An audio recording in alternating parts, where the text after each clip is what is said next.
Mtazamaji, wanasiasa wa Jubilee katika kaunti ya Nakuru wameukashifu muungano wa NASA kwa kile ambacho wanadai ni njama ya kuvuruga amani kupitia mpango wa kubuni kituo sambamba cha kujumlisha matokeo ya kura za urais.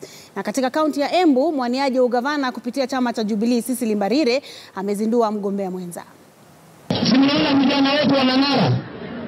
Wanasiasa wa Jubilee katika kaunti ya Nakuru waligeuza hafla ya kufuzu kwa wanafunzi wa vyuo vya ufundi kwa ulingo wa siasa walipoamua kuwarushia makundi ya siasa wenzao katika muungano wa NASA.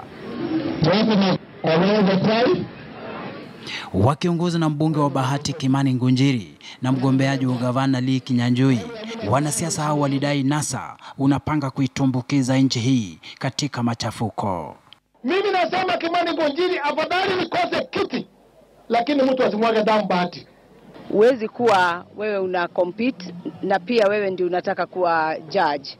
Kwa hivyo hiyo italeta tu balaa, italeta shida kwa sababu kila mtu atataka kushinda, si ndio? Kwa hivyo tuacheni IBC wafanye kazi kwa sababu tumewapatia na ni watu ambao wanaonekana wako na ukweli.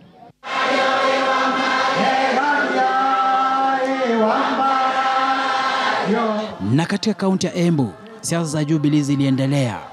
Wapinzani wakuu wawili katika kinyang'anyiro cha ugavana Cecily Mbarire na Leni Kivuti waliendeleza mikakati ya kukabiliana kwenye uchaguzi mkuu.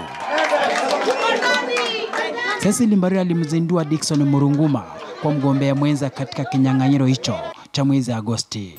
After having time to get to know the people that had indicated interest to be my running mates and to become my deputy governor, I have, after these consultations, settled on Dickson Joke Murunguma as my running mate and the deputy governor for Embu County. Yaelekea gombeaji wote wanawategemea walimu katika mikakati yao. Kwani Mbarire alipokuwa akimtangaza Murunguma aliyepia katibu wa NAT katika eneo la Mbeere kwa mgombea mwenza, mpinzani wake Leni Kivuti alikuwa akifanya mkutano na walimu wengine kutoka Embu chini ya wenyekiti wake Dickson Mbarire ambaye ni kakake Cecily Mbarire. When I went to Senate, I thought Senate ndio ile kiti kubwa kwa sababu iko karibu na uhuru.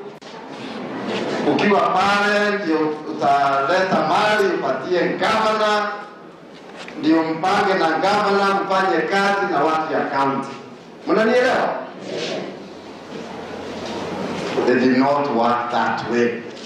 Mbarire amepigwa upatu kupata tikiti ya Jubilee ili hali Leni Kivuti atakiwania kiti cha ugavana kupitia tikiti ya Maendeleo Chapchap.